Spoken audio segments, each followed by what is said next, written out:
ছবি ভবানী প্রসাদ মজুমদারের ছড়া ভূতের বুদ্ধি।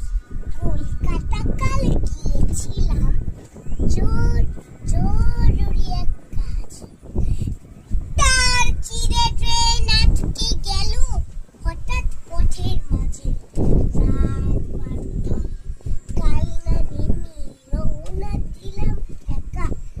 জলার ধারে হঠাৎই এক ভূতের সঙ্গে দেখা। ভূত বললে, এমন সুযোগ কি আর পাবো? এক্ষুনি তোর ঘাড় মোটকে রক্ত শুষে খাবো। আমি কেঁদে বললাম, সে কি?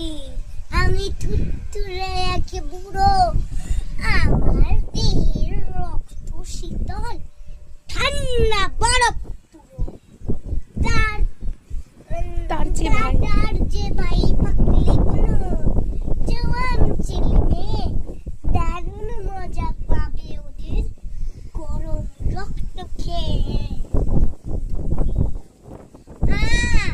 ওর রক্তকেই আমার ইচ্ছে। আমার ছিল আজ খুব কোল্ড ড্রিঙ্ক খাবার। নমস্কার।